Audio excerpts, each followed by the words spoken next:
La Biblia nos da una clave esencial en Isaías 59:2. Son sus iniquidades las que los separan de su Dios. Son sus pecados los que lo llevan a ocultar su rostro para no escuchar. Este pasaje nos revela que ciertas actitudes, decisiones o hábitos pueden erigirse como barreras entre nosotros y Dios, impidiendo que nuestra comunión con Él sea plena. Hoy exploraremos 7 cosas que podrían estar bloqueando tus oraciones y cómo derribar esos obstáculos espirituales. A través de la palabra descubriremos cómo vivir en obediencia y humildad para recuperar una conexión viva y poderosa con Dios. ¿Estás listo para descubrir las claves que pueden transformar tu vida de oración? Acompáñanos y profundiza en el corazón de Dios. ¿Te has sentido alguna vez desconectado de tus oraciones? Como si las palabras simplemente no alcanzaran a Dios. Esta sensación, aunque frustrante, no es algo que deba definirse como permanente. La Biblia nos da pistas claras sobre los obstáculos que pueden estar interfiriendo en nuestra comunicación con Dios. Uno de ellos es el pecado no confesado, una carga silenciosa que pesa sobre nuestra vida espiritual y nos impide acercarnos con confianza al trono de la gracia. En Isaías 59:2 el profeta declara con una contundencia que sacude: son sus iniquidades las que los separan de su Dios, son sus pecados los que lo llevan a ocultar su rostro para no escuchar. Este versículo ilumina la verdad de que el pecado no solo interrumpe nuestra comunión con Dios, sino que también silencia nuestras oraciones. El pecado no confesado es como una herida sin tratar. Al principio puede parecer algo menor, casi insignificante, pero si no se atiende, empieza a infectarse, extendiéndose hasta afectar áreas que parecían estar completamente sanas. En el Salmo 32, 3-5, David comparte una confesión personal que revela este proceso espiritual. Mientras guardé silencio, mis huesos se iban consumiendo por mi gemir todo el día. Tu mano pesaba sobre mí de día y de noche. Mi fuerza se fue agotando como al calor del verano. Finalmente te confesé mi pecado y no encubrí mi maldad. Estas palabras no solo describen un malestar físico y emocional, sino una desconexión espiritual que se manifiesta en todos los aspectos de la vida. Imagina un río cristalino que fluye desde una montaña, trayendo vida y frescura a todo lo que toca. Ahora imagina que ese río es obstruido por escombros, ramas y basura acumulada. El agua comienza a estancarse, perdiendo su pureza y su capacidad de dar vida. Así ocurre con nuestras almas cuando el pecado no confesado bloquea el flujo de la gracia de Dios. Lo que antes era una relación vibrante y activa se convierte en un pozo estancado, incapaz de reflejar la luz de su gloria. El pecado, en su esencia, es un acto de rebelión, una decisión consciente de apartarse de la voluntad perfecta de Dios. No importa si parece pequeño o grande a nuestros ojos, cualquier transgresión afecta nuestra comunión con Él. Piensa en Adán y Eva, quienes al desobedecer el mandato divino en el jardín del Edén, no solo perdieron su lugar en el paraíso, sino que experimentaron la separación de la presencia de Dios. En Génesis 3:8 leemos cómo intentaron esconderse de Él entre los árboles del jardín. Esta imagen es poderosa porque refleja lo que sucede en nuestro interior. Cuando pecamos, nuestra primera reacción es escondernos, evitar enfrentar la verdad. Y ese alejamiento crea un abismo entre nosotros y nuestro Creador. Sin embargo, Dios, en su misericordia infinita, no deja que ese abismo sea permanente. Él ofrece un camino de regreso, una oportunidad para restaurar lo que el pecado ha roto. Ese camino es la confesión. En 1 Juan 1:9 se nos da una promesa que ilumina incluso las noches más oscuras de nuestra alma. Si confesamos nuestros pecados, Dios, que es fiel y justo, nos los perdonará y nos limpiará de toda maldad. La confesión no es solo un acto de palabras, es un acto de humildad y arrepentimiento genuino. Es reconocer nuestra necesidad de un Salvador y permitir que su gracia cubra nuestras faltas. A menudo, el mayor desafío para confesar nuestros pecados no es la falta de oportunidad, sino el orgullo y el temor. Nos aferramos a la idea de que podemos manejar las cosas por nuestra cuenta, o que admitir nuestras fallas nos hará parecer débiles. Pero el orgullo es un enemigo astuto que nos aleja de la humildad que necesitamos para acercarnos a Dios. Proverbios 28:13 nos advierte claramente: el que encubre sus pecados no prosperará, pero el que los confiesa y los abandona hallará misericordia. Este versículo no solo nos llama a confesar, sino también a abandonar el pecado, a tomar decisiones que reflejen un cambio real en nuestro corazón.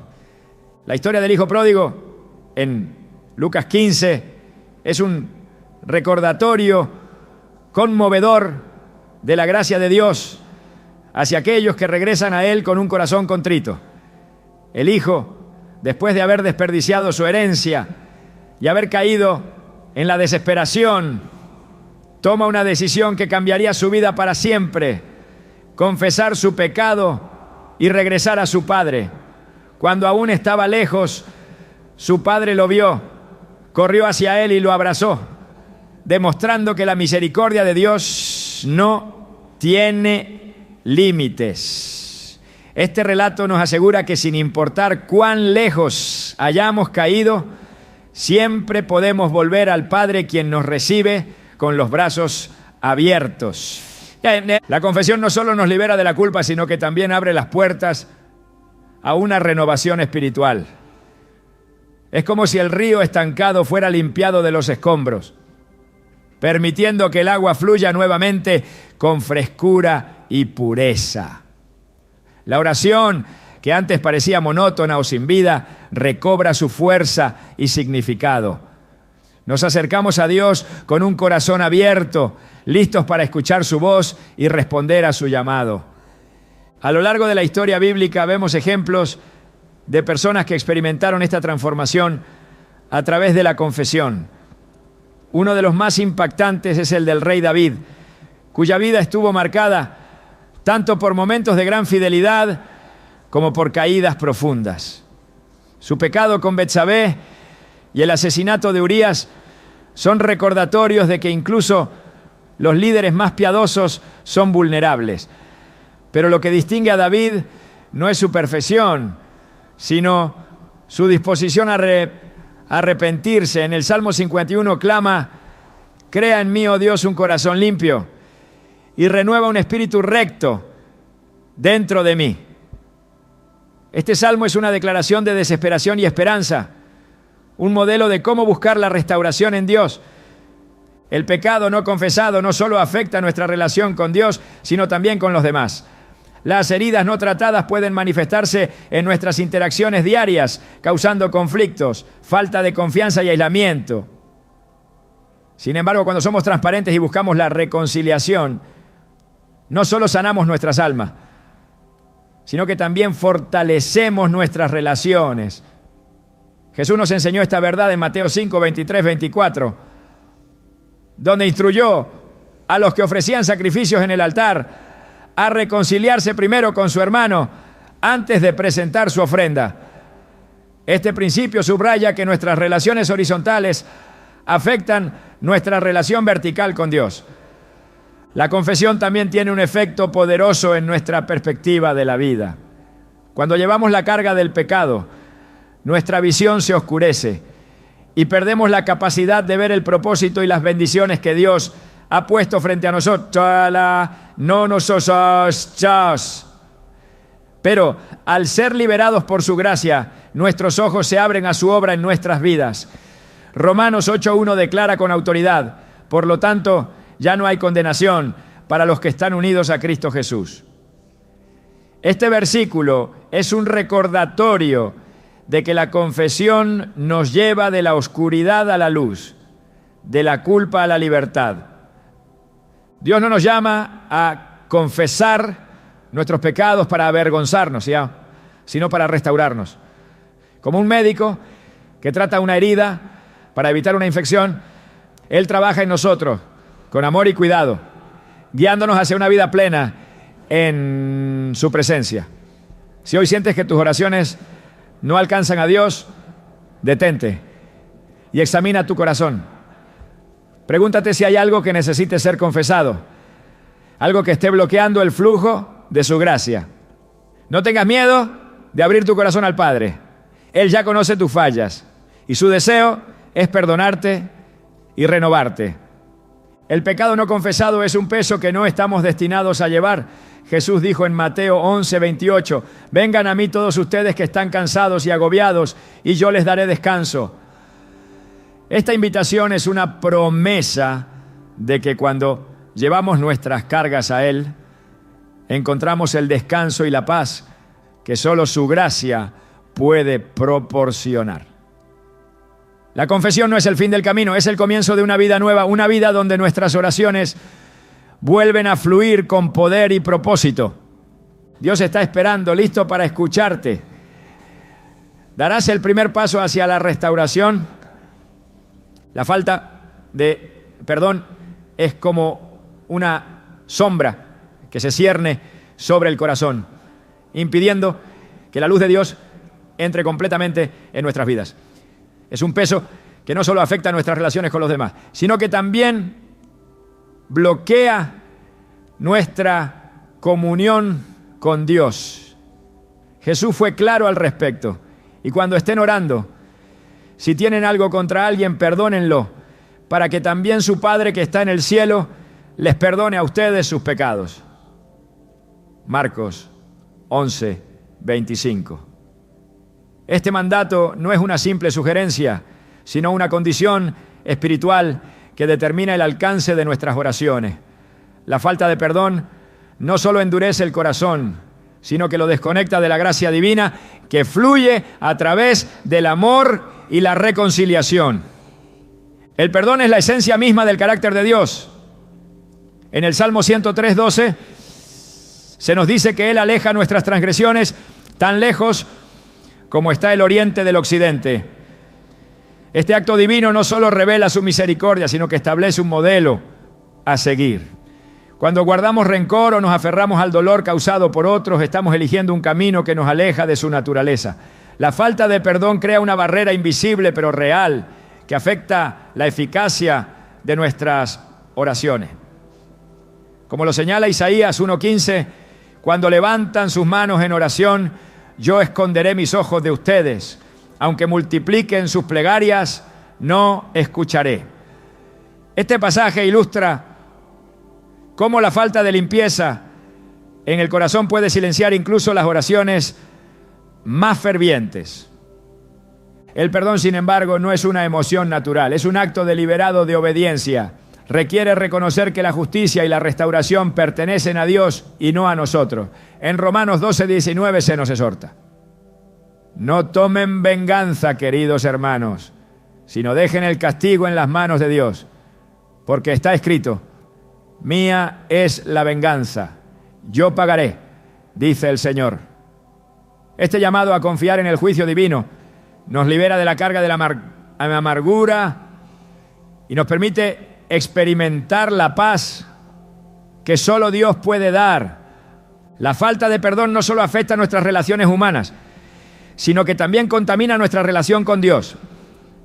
En la parábola del siervo despiadado, Mateo 18:21-35, Jesús presenta de manera impactante la conexión entre el perdón que recibimos de Dios y el perdón que extendemos a los demás. El siervo que fue perdonado de una deuda inmensa se negó a mostrar la misma misericordia a su compañero. Al final, su dureza de corazón resultó en su propia condena. Esta historia no solo es una advertencia, sino un recordatorio de que el perdón es un reflejo de nuestra comprensión de la gracia divina. Si somos incapaces de perdonar, estamos cerrando la puerta al flujo de esa misma gracia en nuestras vidas. El perdón no minimiza el dolor ni justifica el mal. En lugar de eso, es un acto que libera el alma de la esclavitud del resentimiento. Efesios 4, 31, 32 nos llama a abandonar toda amargura, ira, enojo, gritería y calumnia, y a ser bondadosos y compasivos, perdonándose unos a otros, así como Dios los perdonó a ustedes en Cristo. Este llamado a la compasión no es solo una guía para la vida diaria, sino una herramienta poderosa para restaurar nuestras oraciones y nuestra relación con Dios.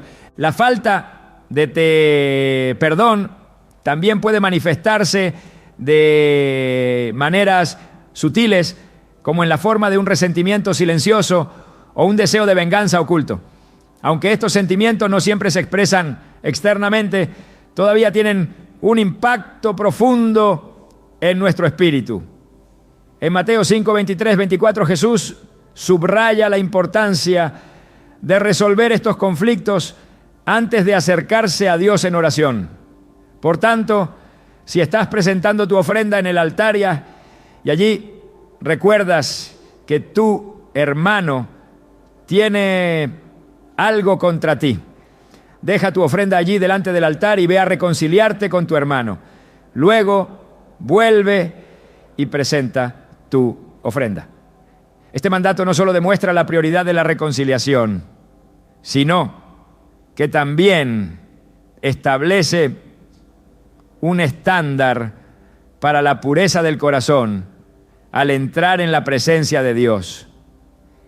El perdón en su esencia es una liberación.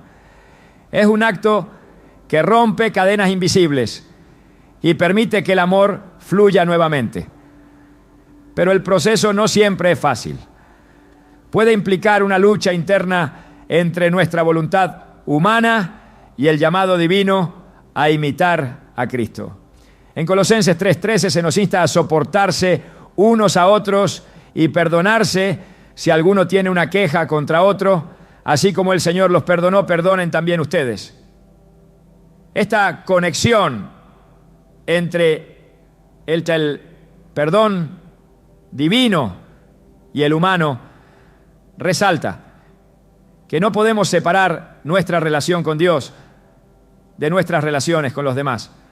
Es importante entender que el perdón no siempre significa reconciliación inmediata o restauración de la relación con la otra persona. En algunos casos, la reconciliación puede no ser posible o incluso saludable. Sin embargo, el perdón en el corazón es un mandato que trasciende las circunstancias.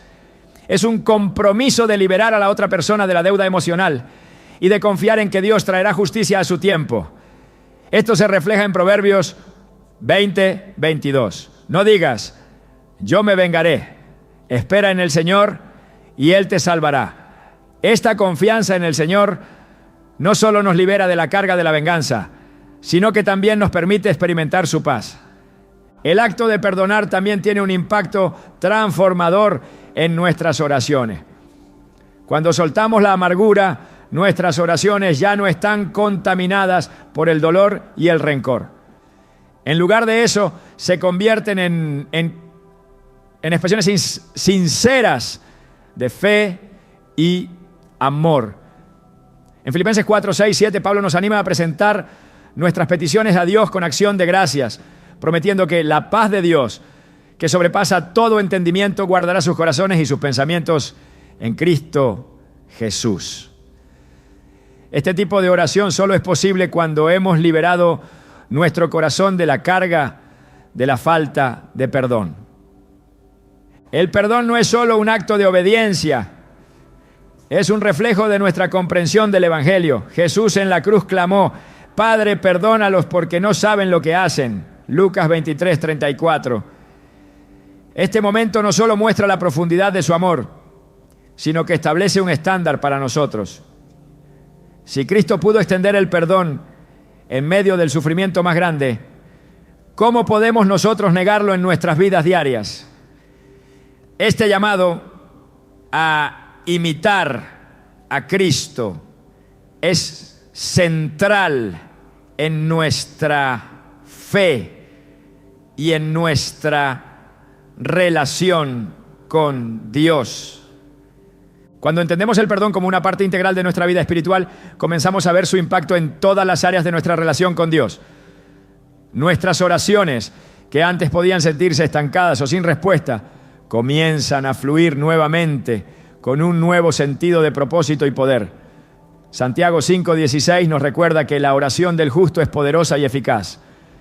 Esta justicia no proviene de nuestras obras, sino de un corazón limpio, libre de rencores y lleno del amor de Dios. El perdón también tiene el poder de transformar nuestras comunidades. Cuando elegimos perdonar, damos un ejemplo vivo de la gracia de Dios y abrimos la puerta a la reconciliación y la restauración. En Romanos 14:19 se nos exhorta: por lo tanto, esforcémonos por promover todo lo que conduzca a la paz y a la edificación mutua. Este llamado a la paz no solo beneficia a nuestras relaciones humanas, sino que también refleja la naturaleza de Dios y glorifica su nombre. La falta de perdón es un peso que no estamos diseñados para llevar. Dios nos llama a liberar ese peso y a confiar en su justicia y gracia. Cuando respondemos a este llamado, no solo experimentamos la libertad en nuestras vidas, sino que también permitimos que nuestras oraciones sean escuchadas y respondidas. El perdón es una llave que abre la puerta a una relación más profunda con Dios, permitiéndonos experimentar su amor de una manera más plena y poderosa. En última instancia, el perdón no es solo un mandato, sino una invitación a vivir en la libertad que Cristo nos ofrece. Es un camino hacia la paz, la restauración y una comunión más profunda con Dios. A través del perdón, nuestras oraciones se convierten en un reflejo de su gracia, transformando no solo nuestras vidas, sino también las de quienes nos rodean.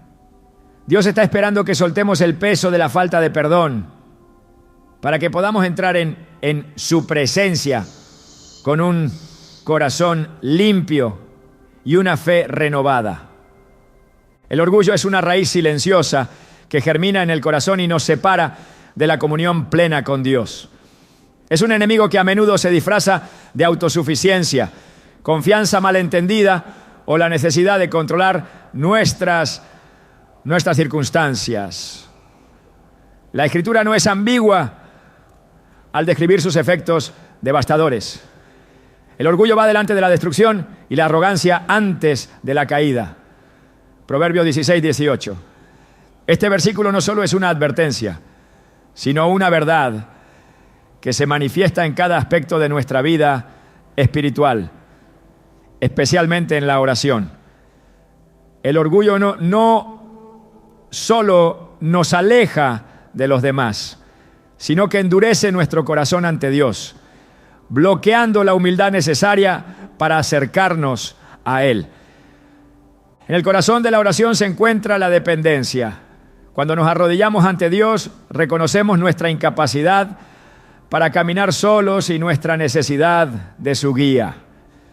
Sin embargo, el orgullo nos susurra que podemos manejarlo todo por nuestra cuenta, que nuestras propias habilidades y planes son suficientes. Esta actitud no solo contradice nuestra posición como hijos de Dios, sino que también refleja una falta de fe en su poder y soberanía. En Santiago 4:6 se nos recuerda que Dios se opone a los orgullosos, pero da gracia a los humildes. La oposición divina al orgullo no es un acto de castigo, sino una medida de protección. Dios sabe que el orgullo destruye y en su amor nos llama a despojarnos de él. El orgullo nos lleva a poner nuestra confianza en lo que podemos controlar, alejándonos de la verdadera esencia de la oración. que es rendirnos ante la voluntad de Dios. En Daniel 4 encontramos un ejemplo contundente en la vida del rey Nabucodonosor. Este poderoso monarca se jactaba de haber construido Babilonia con su propia fuerza y para su propia gloria. Sin embargo, Dios lo humilló, llevándolo a un estado de completa dependencia. Al final, Nabucodonosor reconoció la soberanía de Dios y exclamó: ahora yo, Nabucodonosor, alabo, exalto y glorifico al Rey del cielo, porque todas sus obras son verdaderas y sus caminos son justos. Él puede humillar a los que andan con orgullo. Daniel 4:37. Esta transformación ilustra cómo el orgullo no solo separa al hombre de Dios, sino que lo ciega ante la grandeza y la provisión divina. Cuando el orgullo invade nuestro corazón, la oración se convierte en una formalidad vacía. En lugar de buscar la guía de Dios, tratamos de imponer nuestra voluntad. Jesús abordó esta actitud en la parábola del fariseo y el recaudador de impuestos. Lucas 18, 9, 14. El fariseo, lleno de orgullo, se jactaba ante Dios de sus propias obras, mientras que el recaudador, reconociendo su pecado, clamaba humildemente: oh Dios, ten compasión de mí, que soy pecador. Jesús concluye la parábola diciendo que solo el recaudador fue justificado, porque el que se enaltece será humillado, y el que se humilla será enaltecido. Este relato revela que la verdadera oración nace de un corazón contrito, no de una actitud de autosuficiencia. El orgullo también puede manifestarse en la falta de disposición para aceptar la corrección divina. En Hebreos 12:6 se nos dice: el Señor disciplina a los que ama y azota a todo el que recibe como hijo. Esta corrección no es un castigo, sino una muestra del amor de Dios, quien busca moldearnos a su imagen. Sin embargo, cuando el orgullo se interpone, rechazamos su instrucción, prefiriendo seguir nuestro propio camino. Esta resistencia no solo bloquea nuestro crecimiento espiritual, sino que también apaga nuestra capacidad de escuchar su voz. En la Escritura encontramos repetidamente que Dios exalta a los humildes. María, la madre de Jesús, reconoció esta verdad en su cántico. Derribó del trono a los poderosos y exaltó a los humildes. Lucas 1:52. Este principio se ve reflejado a lo largo de toda la Biblia. Moisés, considerado el hombre más humilde de la tierra, fue elegido por Dios para liderar a su pueblo. David, un pastor joven y sin pretensiones, fue ungido como rey de Israel. Jesús mismo, siendo el Hijo de Dios, se humilló hasta la cruz para cumplir el plan de redención. En Filipenses 2, 8, 9 se nos recuerda que se humilló a sí mismo, haciéndose obediente hasta la muerte y muerte de cruz. Por eso Dios lo exaltó hasta lo sumo y le otorgó el nombre que está sobre todo nombre. El orgullo no solo afecta nuestra relación con Dios, sino que también daña nuestras relaciones humanas. Nos hace pensar que somos superiores a los demás, lo que genera conflictos y divisiones. En Proverbios 13:10 se nos dice que el orgullo solo genera contiendas, pero la sabiduría está con quienes reciben consejos. Esta actitud arrogante nos impide escuchar y aprender de los demás, cerrando la puerta a la unidad y la edificación mutua. La humildad, en contraste, abre las puertas de la gracia y nos permite experimentar la plenitud de la comunión con Dios. En 2 Crónicas 7:14 encontramos una promesa poderosa: si mi pueblo, que lleva mi nombre, se humilla y ora y busca mi rostro y se aparta de su mala conducta, yo escucharé desde el cielo, perdonaré su pecado y restauraré su tierra. Este llamado a la humildad es una invitación a dejar atrás el orgullo y a rendirnos completamente ante Dios, reconociendo que solo en Él encontramos dirección, propósito y restauración. La oración es un acto de rendición. Cuando nos acercamos a Dios con un corazón humilde, estamos declarando nuestra dependencia total de Él. En Salmos 51, 17, David expresa esta verdad. El sacrificio que te agrada es un espíritu quebrantado. Tú, oh Dios, no desprecias el corazón quebrantado y arrepentido. Esta disposición de espíritu no solo nos acerca a Dios, sino que también nos abre a recibir su gracia y su favor. El orgullo puede parecer un refugio, una forma de protegernos del dolor o de mostrar fuerza en un mundo que valora la autosuficiencia. Sin embargo, es un refugio falso que eventualmente nos aísla de la verdadera fuente de fortaleza, Dios. En Jeremías 9, 23, 24, el Señor nos recuerda dónde debemos poner nuestra confianza. Que no se gloríe el sabio en su sabiduría, ni el poderoso en su poder, ni el rico en su riqueza. Si alguien ha de gloriarse, que se gloríe de conocerme y de comprender que yo soy el Señor. El camino hacia la humildad comienza con el reconocimiento de que todo lo que tenemos y somos proviene de Dios. En Deuteronomio 8, 17, 18 se nos advierte: no digas en tu corazón, mi poder y la fuerza de mis manos me han dado esta riqueza. Más bien acuérdate del Señor tu Dios, porque Él es quien te da el poder para producir esa riqueza. Este recordatorio nos lleva a una actitud de gratitud, que es el antídoto contra el orgullo. Dios no desea que vivamos atrapados en las cadenas del orgullo. Su plan para nosotros es que experimentemos la libertad y la plenitud que vienen de depender completamente de Él. Cuando soltamos el orgullo y abrazamos la humildad, nuestras oraciones se transforman. Ya no son peticiones impulsadas por nuestras propias ambiciones, no, sino conversaciones sinceras con el Padre que nos ama y desea lo mejor para nosotros. En 1 Pedro 5, 6, 7 se nos anima: humíllense, pues, bajo la poderosa mano de Dios, para que Él los exalte a su debido tiempo. Depositen en Él toda ansiedad, porque Él cuida de ustedes. La humildad no es una debilidad, sino una fortaleza que nos permite caminar en la voluntad de Dios. Es el terreno fértil donde crece una fe inquebrantable y una dependencia sincera.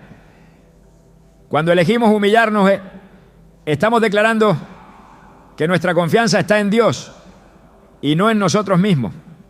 Este acto de rendición no solo libera nuestras oraciones, sino que también transforma nuestras vidas, permitiéndonos experimentar la plenitud de su gracia y su amor. Dios está esperando corazones dispuestos a dejar el orgullo.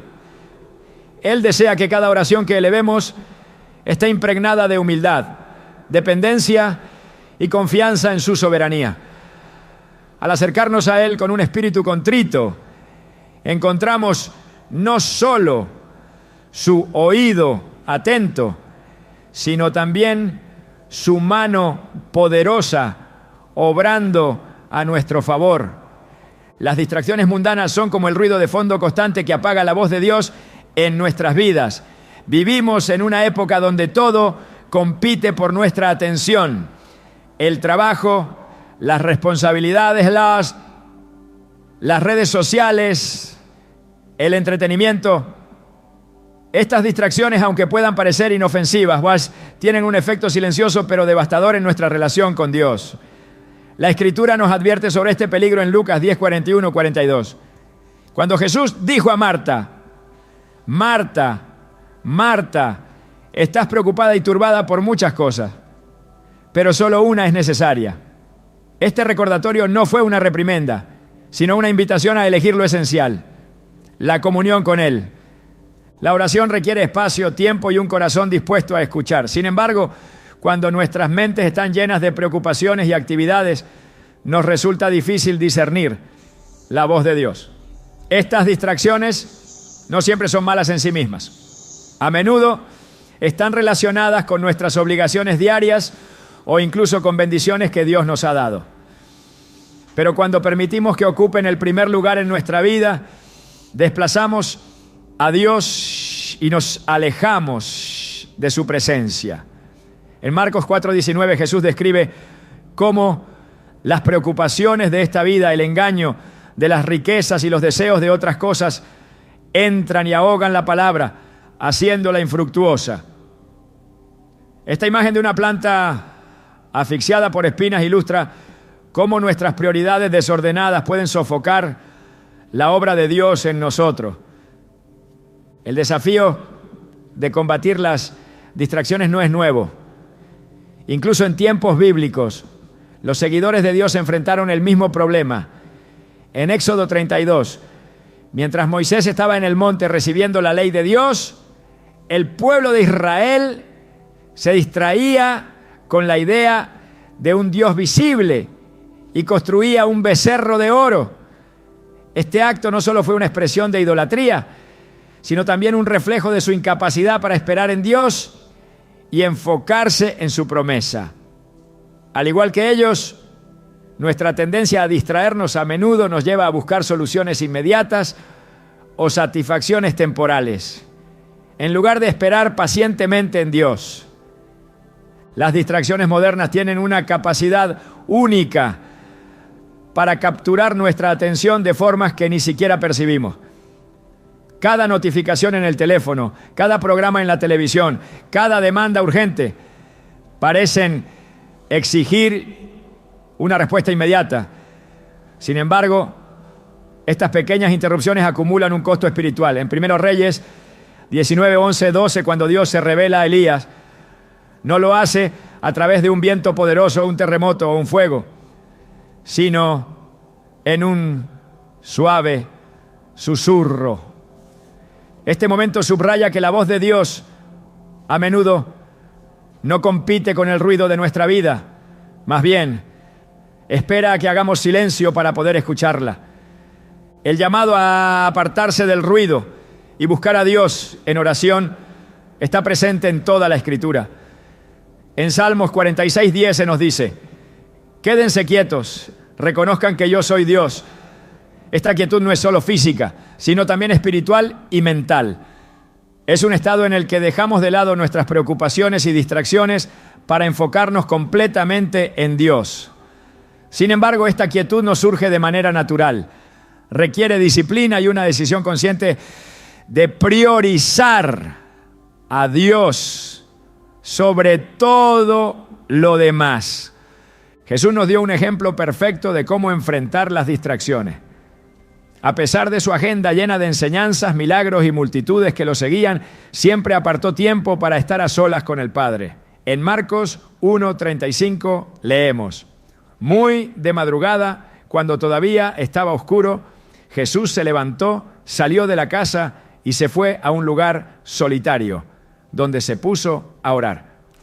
Esta búsqueda intencional de un lugar apartado no era solo una práctica espiritual, sino una necesidad para mantener su conexión con el Padre. Si Jesús, siendo el Hijo de Dios, veía la necesidad de apartarse para orar, ¿cuánto más nosotros debemos hacerlo?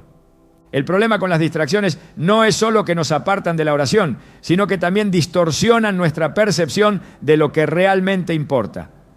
Nos encontramos atrapados en una carrera interminable por alcanzar metas, acumular bienes o satisfacer expectativas sociales. En Mateo 6:33 Jesús nos llama a reordenar nuestras prioridades. Busquen primeramente el reino de Dios y su justicia, y todas estas cosas les serán añadidas. Este pasaje no solo es una invitación a confiar en Dios, sino también un recordatorio de que cuando ponemos a Dios en primer lugar, todo lo demás encuentra su lugar adecuado. Combatir las distracciones no significa abandonar nuestras responsabilidades, sino aprender a manejarlas de manera que honren a Dios. En Colosenses 3:23 se nos dice: todo lo que hagan, háganlo de corazón, como para el Señor, y no para los hombres. Este enfoque transforma nuestras actividades diarias en oportunidades para glorificar a Dios, en lugar de permitir que se conviertan en barreras para nuestra relación con Él. Es un llamado a integrar nuestra vida espiritual en cada aspecto de nuestra rutina, manteniendo a Dios en el centro de todo. La lucha contra las distracciones también requiere un cambio en nuestra mentalidad. En Filipenses 4:8, Pablo nos exhorta a enfocar nuestros pensamientos en todo lo que es verdadero, todo lo honorable, todo lo justo, todo lo puro, todo lo amable, todo lo digno de admiración. Este enfoque intencional en lo que edifica y glorifica a Dios nos ayuda a filtrar las distracciones y a mantenernos enfocados en lo que realmente importa. Es un acto de disciplina espiritual que transforma no solo nuestra oración, sino toda nuestra vida. La oración no es solo un acto de hablar con Dios, es una forma de alinear nuestro corazón con el suyo. Sin embargo, cuando estamos constantemente distraídos, perdemos esta oportunidad de conexión. En Mateo 14, 29, 30, Pedro experimentó esto de manera literal. Mientras caminaba sobre el agua hacia Jesús, comenzó a hundirse cuando quitó la vista de él y se enfocó en el viento y las olas. Este relato nos recuerda que nuestras distracciones no solo nos apartan de la presencia de Dios, sino que también nos hacen vulnerables a los temores y las dudas. La solución no es simplemente eliminar las distracciones, sino reemplazarlas con prácticas que nos acerquen a Dios. En 2 Timoteo 2:22 se nos insta a huir de las pasiones juveniles y a perseguir la justicia, la fe, el amor y la paz, junto con los que invocan al Señor con un corazón puro. Este llamado a buscar activamente a Dios y a rodearnos de una comunidad que comparte nuestra fe es una estrategia poderosa para enfrentar las distracciones y mantenernos firmes en nuestra vida espiritual. Dios no nos llama a una vida libre de responsabilidades, pero sí nos invita a vivir de manera que todo lo que hagamos esté impregnado de su presencia. En Proverbios 3:6 se nos promete que si reconocemos a Dios en todos nuestros caminos, Él enderezará nuestras sendas. Este reconocimiento no es solo un acto de reverencia, sino una declaración de que confiamos en su dirección, incluso en medio del ruido de nuestras vidas. La clave para superar las distracciones no es perfección, sino persistencia. Dios no espera que seamos inmunes al ruido de este mundo, pero sí nos llama a volver a Él una y otra vez, buscando su rostro en oración. En Hebreos 12:1 se nos anima a despojarnos de todo peso y del pecado que tan fácilmente nos enreda, y a correr con perseverancia la carrera que tenemos por delante, fijando nuestra mirada en Jesús. Este enfoque en Cristo no solo nos ayuda a superar las distracciones, sino que también nos da la fuerza para mantenernos en el camino. Dios desea hablarnos, pero no compite con el ruido. Él espera pacientemente a que silenciemos las distracciones y abramos nuestros corazones a su voz. En Apocalipsis 3:20 Jesús dice: aquí estoy, yo estoy a la puerta y llamo. Si alguien oye mi voz y abre la puerta, entraré y cenaré con él y él conmigo. Este llamado no es solo una invitación a la comunión, sino una promesa de que cuando apartamos el ruido, encontramos a Dios esperando con los brazos abiertos. En cada momento, Dios nos da la oportunidad de elegir. Podemos permitir que las distracciones dominen nuestra vida, o podemos decidir enfocarnos en Él. Al final, la decisión está en nuestras manos. Dios está listo para escucharnos, guiarnos y renovarnos. Pero debemos estar dispuestos a priorizarlo sobre todo lo demás. Cuando elegimos a Dios, nuestras oraciones no solo se convierten en palabras, sino en una conexión viva con el Creador, transformando nuestras vidas desde lo más profundo. La incredulidad es un obstáculo sutil pero poderoso que puede interponerse entre nuestras oraciones y la respuesta de Dios. Es como una sombra que se extiende en el corazón, sembrando dudas sobre el poder, la bondad o la voluntad de Dios para obrar en nuestra vida. En Hebreos 11:6 se nos recuerda que sin fe es imposible agradar a Dios, porque es necesario que el que se acerca a Dios crea que le hay y que es galardonador de los que le buscan. Este versículo no solo destaca la importancia de la fe en nuestra relación con Dios, sino que también establece una conexión directa entre nuestra confianza en Él y nuestra capacidad para acercarnos en oración. La fe no es solo un requisito para orar, es el fundamento sobre el cual se construye nuestra relación con Dios. Sin embargo, la incredulidad puede infiltrarse de maneras sutiles, disfrazada de lógica, experiencia pasada o temor. Cuando permitimos que la duda domine, nuestras oraciones pierden fuerza, transformándose en palabras vacías en lugar de declaraciones de fe.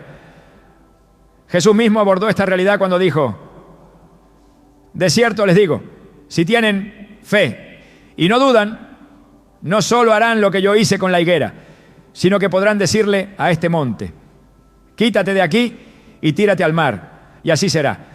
Mateo 21:21. Esta promesa no es una hipérbole, es una afirmación del poder que tiene la fe sincera en el ámbito espiritual. La incredulidad nos desconecta de la promesa de Dios y en su lugar nos ancla a nuestras propias limitaciones.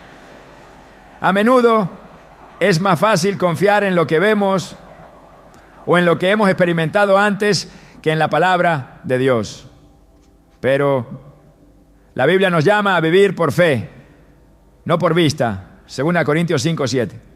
Esto significa que nuestra confianza no debe depender de lo que nuestros sentidos perciben, sino de la certeza de que Dios es fiel a su palabra, incluso cuando las circunstancias parezcan contradecirlo. La oración no es solo un acto de hablar, es una expresión de fe en acción.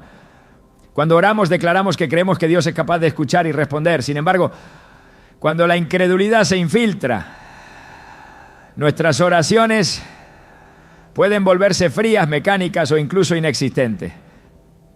Santiago 1:6-8 es claro al respecto. Pero pida con fe, no dudando nada, porque quien duda es como las olas del mar, agitadas y llevadas de un lado a otro por el viento. Quien es así no debe pensar que recibirá cosa alguna del Señor. Es indeciso e inconstante en todo lo que hace. Este pasaje subraya que la duda no solo afecta nuestras oraciones, sino que también refleja una inestabilidad en nuestra relación con Dios. La incredulidad no surge de la nada. A menudo es el resultado de experiencias pasadas, desilusiones o una comprensión limitada de la naturaleza de Dios. Cuando nuestras oraciones no son respondidas de la manera que esperábamos, podemos comenzar a cuestionar si Dios realmente escucha o si su voluntad es buena para nosotros. Sin embargo, Isaías 55:8-9 nos recuerda que los caminos y pensamientos de Dios son más altos que los nuestros. Lo que percibimos como un silencio o una negación de parte de Dios, a menudo es una respuesta más grande y sabia de lo que podemos comprender en el momento. El llamado a la fe no significa ignorar nuestras luchas o pretender que no tenemos dudas. Más bien significa llevar esas dudas ante Dios, confiando en que Él es capaz de fortalecer nuestra fe. En Marcos 9:24, un hombre que buscaba la sanidad para su hijo exclamó: creo, ayuda a mi incredulidad. Este clamor sincero es un recordatorio de que incluso la fe más pequeña, cuando se entrega a Dios, puede ser fortalecida y utilizada para su gloria La fe no es solo una actitud, es un compromiso constante de confiar en Dios en todas las áreas de nuestra vida. Esto incluye no solo nuestras oraciones, sino también nuestras decisiones, nuestras relaciones y nuestra forma de enfrentar las dificultades. En Romanos 4, 20, 21, Pablo habla de Abraham como un ejemplo de fe inquebrantable. No dudó por incredulidad de la promesa de Dios, sino que se fortaleció en su fe y dio gloria a Dios, plenamente convencido de que Dios tenía poder para cumplir lo que había prometido. Abraham no solo creyó en Dios, sino que vivió de acuerdo con esa fe, incluso cuando las circunstancias parecían imposibles. La incredulidad también puede manifestarse en una forma de autosuficiencia en la que confiamos más en nuestras propias habilidades o recursos que en el poder de Dios. Sin embargo, Zacarías 4:6 nos recuerda que no es por fuerza ni por poder humano, sino por el Espíritu de Dios que se logran las cosas. Este versículo nos desafía a depender completamente de Dios, incluso cuando nuestras propias capacidades parecen suficientes. Dios no nos llama a una fe perfecta, sino a una fe genuina. En Mateo 17:20 Jesús dijo: si tienen fe tan pequeña como un grano de mostaza, podrán decirle a esta montaña: trasládate de aquí para allá, y se trasladará. Nada les será imposible. Este versículo no solo enfatiza el poder de la fe, sino también la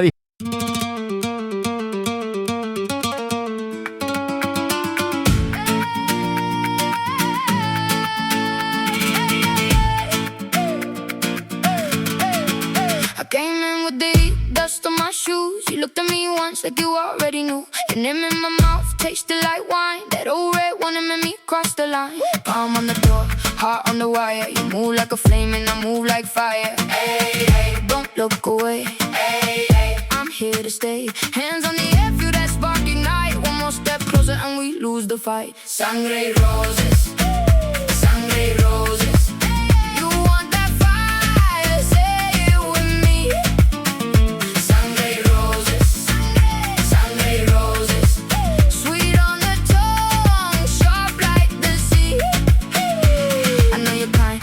Then you run, you leave a mark, then you say it's nothing love. But I like the chase, and I like the sound of your heels on the floor when you spin back around. Black hair, red dress, cut through the room. Every little move feels like a full moon. You talking riddles, I talking scars. Still we both shine like broken stars. Hey, hey, don't look away. Hey, hey, I'm here to stay. Hands on the air, feel that spark ignite. One more step closer and we lose the fight. Sangre y roses, sangre, sangre y roses.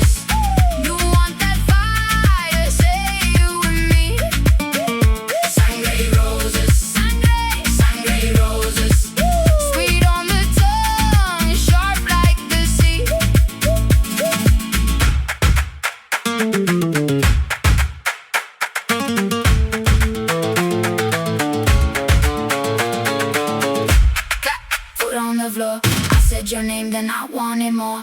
Hey, hey, bend to the sound. If love is a blade, let it come down. Sangre y roses, sangre y roses. You want the fries? Say it with me. Sangre y roses, sangre, sangre y roses.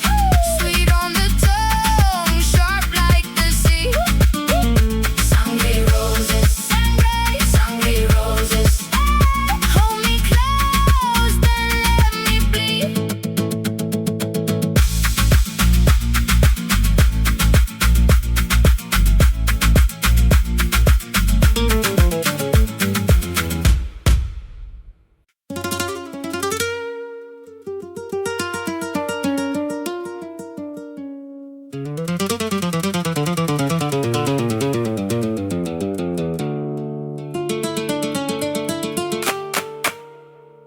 J'entre tard mais j'entre fort, le sang bat contre le décor. Sous mes semelles la poussière et dans ma gorge le tonnerre.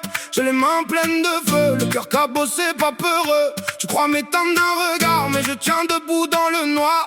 Tourne, tourne le sol, je garde le cap. Tourne, tourne sol. J'ai la rage en moi. Sous le talon, je monte encore, je tiens bon. Sous le talon, ça frappe fort dans mes poumons. Sous le talon, je danse avec mes cicatrices. Sous le talon, et je renverse la nuit. Les mots glissent sur ma peau, comme la pluie sur des carreaux. Moi je réponds par le corps, par un pas, par un effort. J'ai grandi dans les fissures, avec le sel sur les murs. Chaque chute m'a fait plus droit, chaque manque m'a fait plus roi. Tourne, tourne sol, je garde le cap. Tourne, tourne sol, j'ai la rage en moi. Sous le talon, je monte encore, je tiens bon. Sous le talon, ça frappe fort dans mes poumons. Sous le talon, je danse avec mes cicatrices. Sous le talon, et je renverse la nuit.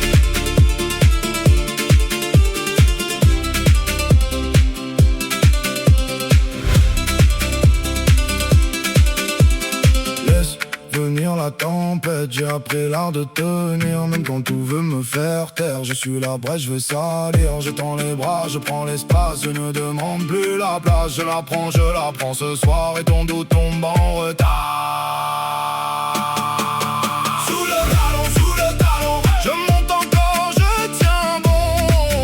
Sous le talon, ça frappe fort dans mes poumons. Sous le talon, je danse avec mes cicatrices. Sous le talon, et je renverse la nuit.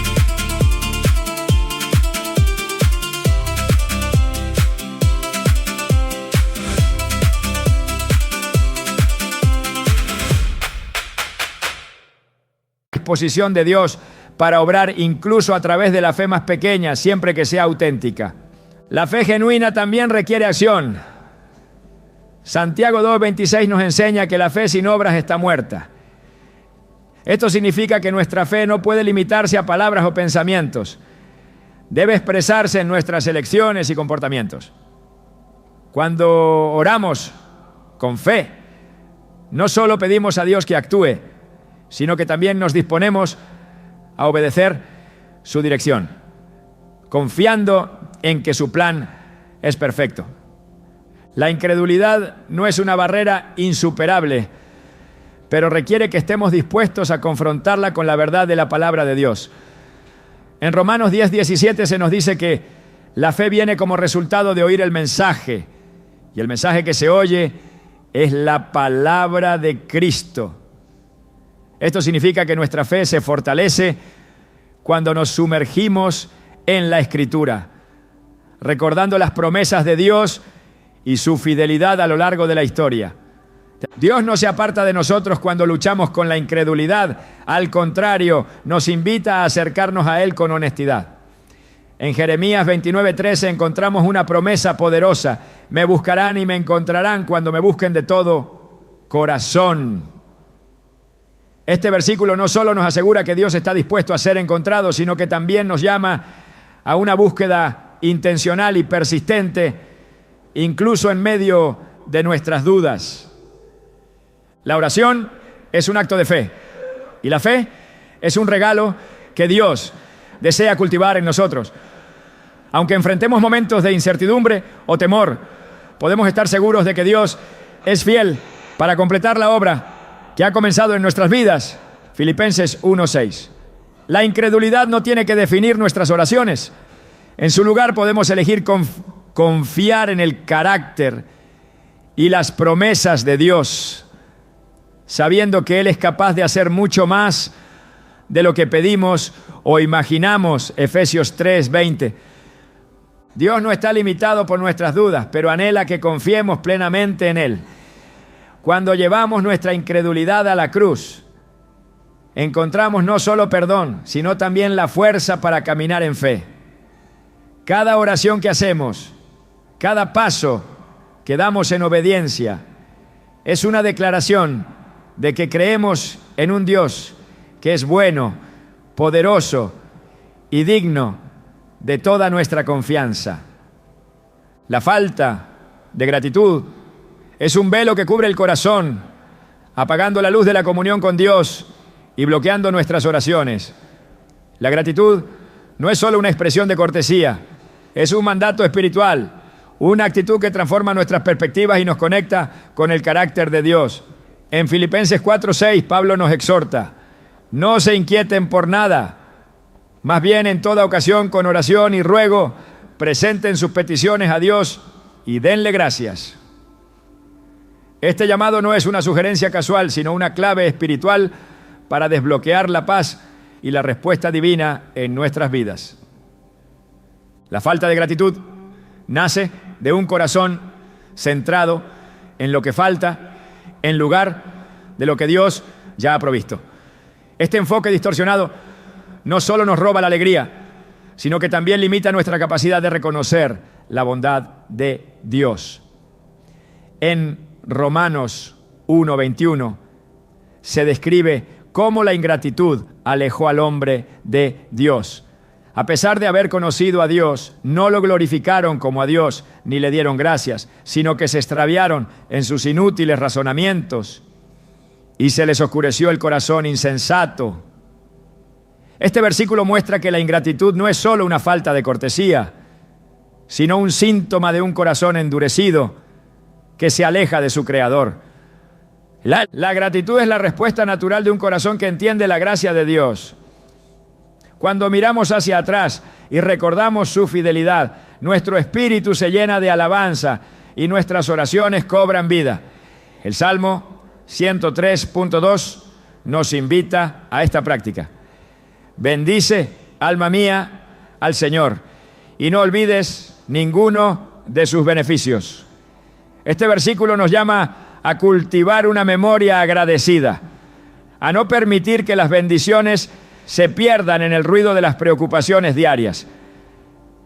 La falta de gratitud también afecta nuestra perspectiva sobre las pruebas.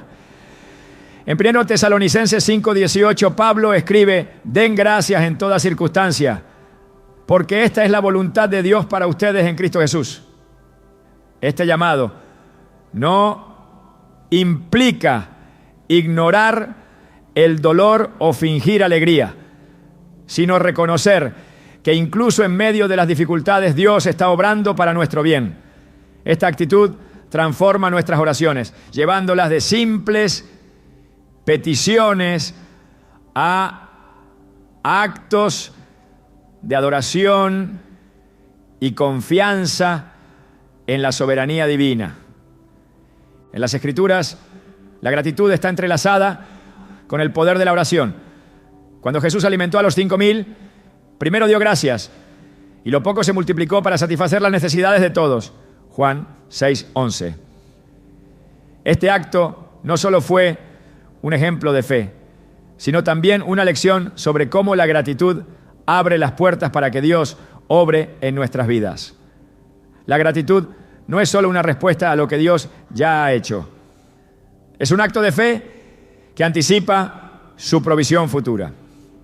Cuando carecemos de gratitud, nuestra relación con Dios se vuelve transaccional, enfocada solo en lo que podemos obtener de Él. Pero la oración no es una lista de deseos, es una comunión con el Dios viviente, una oportunidad para expresar nuestra dependencia y adoración.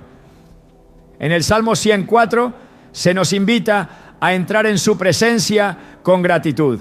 Entren por sus puertas con acción de gracias. Vayan a sus atrios con alabanza. Denle gracias. Alaben su nombre. Este versículo no solo describe un acto externo, sino una postura interna de reverencia y gozo que transforma nuestra oración. La gratitud también tiene un poder liberador. Cuando elegimos agradecer a Dios en lugar de enfocarnos en nuestras carencias, nos liberamos del peso de la ansiedad y el descontento. En Colosenses 3:15-17, Pablo nos llama a dejar que la paz de Cristo gobierne en nuestros corazones y sean agradecidos. Esta conexión entre la paz y la gratitud no es accidental. muestra cómo un corazón agradecido encuentra descanso en la suficiencia de Dios. Sin embargo, la gratitud no surge automáticamente, requiere intencionalidad y práctica. En Deuteronomio 8, 10, 14, Dios advierte a su pueblo sobre el peligro de olvidar sus bendiciones cuando todo va bien. Esta advertencia subraya que la gratitud debe ser cultivada no solo en tiempos de necesidad, sino también en momentos de abundancia. Cuando reconocemos a Dios como la fuente de todas nuestras bendiciones, nuestras oraciones se llenan de alabanza y reconocimiento, reflejando un corazón que comprende su gracia. La falta de gratitud también puede llevarnos a la comparación, robando nuestra alegría y nublando nuestra visión de las bendiciones únicas que Dios nos ha dado. En lugar de enfocarnos en lo que otros tienen, la gratitud nos invita a celebrar lo que Dios ha hecho en nuestras vidas. En 1 Corintios 4, 7, Pablo plantea una pregunta retórica que nos desafía a reflexionar. ¿Qué tienes que no hayas recibido? Y si lo recibiste, ¿por qué presumes como si no te lo hubieran dado? Este recordatorio nos ayuda a mantener una perspectiva correcta, centrada en la gracia de Dios, en lugar de nuestras propias habilidades o circunstancias. La oración agradecida no solo glorifica a Dios, sino que también fortalece nuestra fe. Al recordar su fidelidad pasada, encontramos confianza para enfrentar los desafíos presentes y futuros. En Lamentaciones 3, 22, 23, Jeremías declara: por la misericordia del Señor no hemos sido consumidos, porque nunca decaen sus misericordias. Nuevas son cada mañana. Grande es tu fidelidad. Este reconocimiento de la fidelidad de Dios en medio de la adversidad nos inspira a orar con un espíritu de gratitud, sabiendo que su amor y cuidado son constantes. La gratitud no es solo un acto individual, también tiene un impacto comunitario. Cuando expresamos nuestra gratitud a Dios públicamente, edificamos a otros y testificamos de su bondad. En Efesios 5, 19, 20, Pablo exhorta a los creyentes a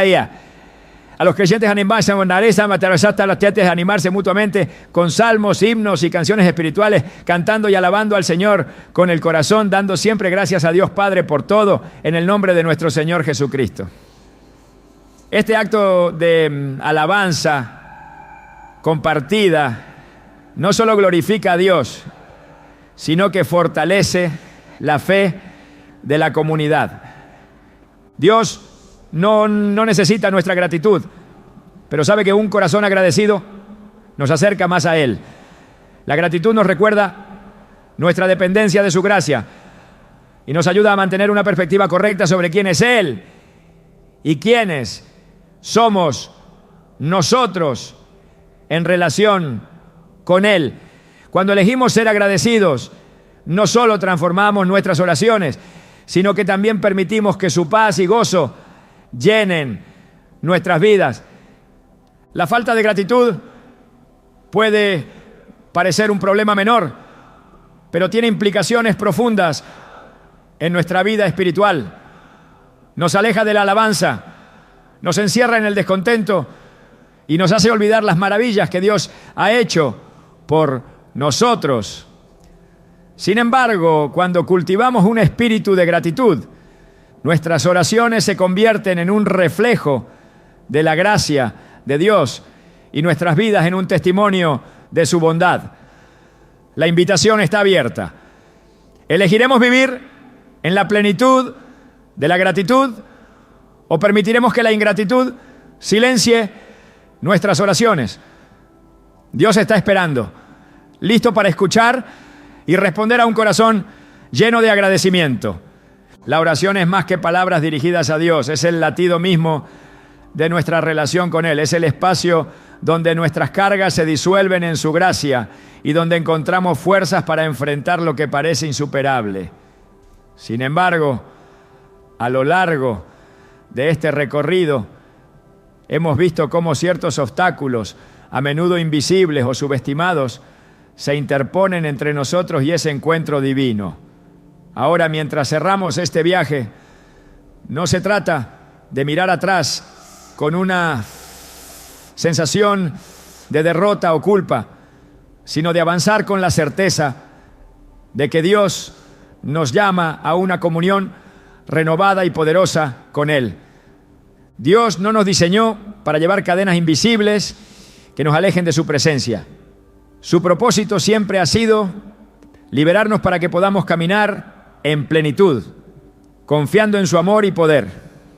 En Hebreos 4:16 se nos invita a acercarnos confiadamente al trono de la gracia para alcanzar misericordia y hallar gracia en el momento oportuno. Este llamado no está condicionado por nuestra perfección, sino por nuestra disposición a rendirnos y permitir que Él transforme nuestras vidas desde lo más profundo. La oración no comienza con nuestras palabras, comienza con Dios, que en su amor infinito pone en nuestro corazón el deseo de buscarlo.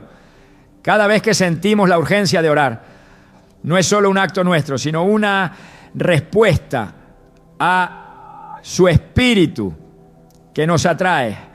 En Romanos 8:26 se nos asegura que el Espíritu Santo intercede por nosotros con gemidos que no pueden expresarse con palabras, ayudándonos incluso cuando no sabemos qué decir.